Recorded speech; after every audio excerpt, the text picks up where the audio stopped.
Another Tuesday test. I am Travis Harrison, a realtor with Woods Brothers Realty here in Lincoln, Nebraska. Every week, I grab a real floor plan, I put it up on the screen, and I look at it just a little bit differently. Not an architect, and I'm not here to tell you somebody designed a house wrong.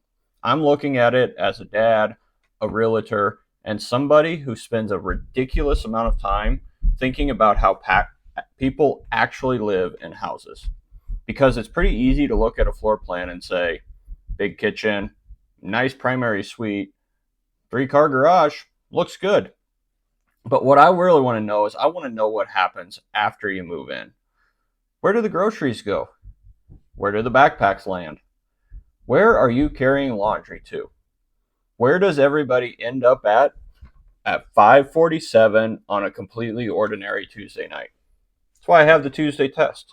And this week, we're looking at a ranch floor plan from Aurora Homes. There's a lot on this one that I really like. And there's also one part of the basement where I definitely want to ask some questions before we started building it. But we'll get there. But first, I want to show you what might be my favorite feature in the entire house. It's this little tiny door right here. Garage, pass-through door, pantry. Everybody else can have the giant kitchen island. Give me that grocery door. You pull into the garage, you open this thing, and you start putting grocery bags directly into the pantry. Garage, pantry. Done. Such a small detail, but that's exactly the kind of thing I'm looking for. Because 6 months after you move in, the feature you appreciate every Tuesday might not be the one that sold you on Saturday. So let's start at the front door. The first thing I notice is how they've divided this house. You basically have two sides. Your great room, kitchen, and dinette over here. I like that, especially with kids. Give me a bedroom and a living room side. And even with the bedroom side, the primary still gets some separation from bedrooms 2 and 3. Now, if you look at the main living area, you walk through the entry into the great room, kitchen here, dinette behind it. And this is where I start picturing 5:47 on a Tuesday night. Someone's making dinner, kids sitting at the island, somebody has stuff spread across the table, the TV's on, everyone is moving around. Does the house still work? I think this one probably does. The kitchen stays connected to the great room, and I really like that the dinette is back here, surrounded by windows. You've also got the exterior door right here. Kitchen, dinette, outside. It's a really great relationship if you've got a patio or deck out back there. Now back to the garage and pantry area, because there's more than just my grocery door here. You've got the garage, the locker area, pantry, and kitchen all working together. It's basically your everyday entrance. Kids leave, kids come home, backpacks land there, shoes land there, groceries end up in the pantry. And meanwhile, somebody coming through the front door doesn't have to walk through the entire family dumping ground. I really like that separation. Now, if we come over to the primary side, you got laundry, walk-in closet, primary bathroom, primary bedroom. This is another relationship that I really like. Laundry doesn't look very exciting on a floor plan until you've carried the same basket across the house more than 700 times. And here, everything is close together and there's a good circulation through this entire area. The primary bedroom is also tucked into the corner and isn't sharing a bedroom wall with bedrooms 2 and 3. It's another yes for me.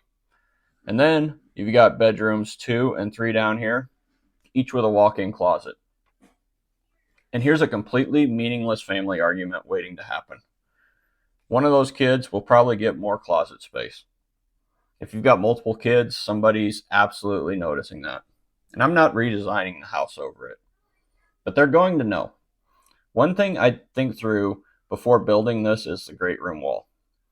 You've got the fireplace over here. So where are you going to put the TV? Where are you going to put the couch? How will I actually furnish that room?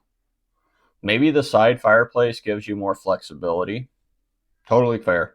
That's a conversation I'd want to have before electrical and framing are finished, not after.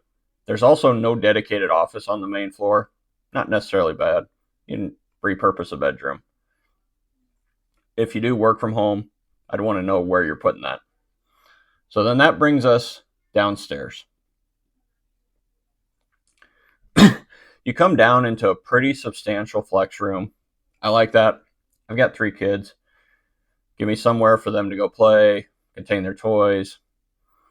Whatever this becomes over the next 10 years, you've got bedroom 4 and a bathroom down here. All good. But then we've got this. Storage room number 1 and storage room number 2. And these are not little closets. That's a lot of basement dedicated to storage.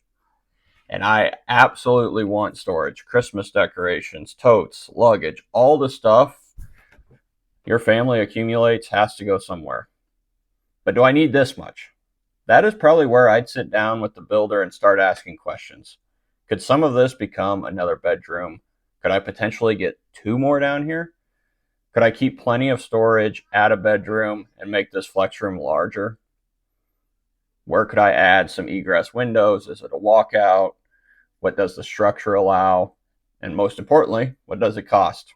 Because I'm not saying Aurora designed this wrong. There may be very good reasons it's laid out exactly this way. Maybe the entire idea is flexibility. Finish what you need today, keep the initial cost down, and leave room to do something later. I can absolutely get on board with that. But personally, before I built it exactly like this, I'd want to understand my options. Because if you gave me the choice between 2 enormous storage rooms or enough storage plus another bedroom and bigger rec room, I'm probably going to explore the second option. As you know, I've got 3 kids. I'm thinking about which space we're actually going to use over the next 10 years. And that's really why I do these Tuesday tests. I'm not trying to decide whether somebody else's floor plan is good or bad. I'm trying to find the little decisions that you're going to interact with hundreds or thousands of times after you actually move in. And this plan has some good ones. 3 bedrooms grouped on one side. I like it. Master, still good separation. Laundry and primary close closet relationship. The garage, pantry, kitchen, all working together. Probably my favorite part. Downstairs, that's where I'm getting out the pencil and asking questions. So here's this week's Tuesday test. You get this exact basement footprint. Are you keeping both big storage rooms? Are you going to add another bedroom? Maybe trying to add 2? Or are you going to keep some storage, add 1 bedroom, make the rec room bigger? And upstairs, what's the one feature you're stealing for your own house? I'm still taking that little grocery door every single time. I'm Travis Harrison with Woods Brothers Realty. That's this week's Tuesday test. Remember, buy for Tuesday.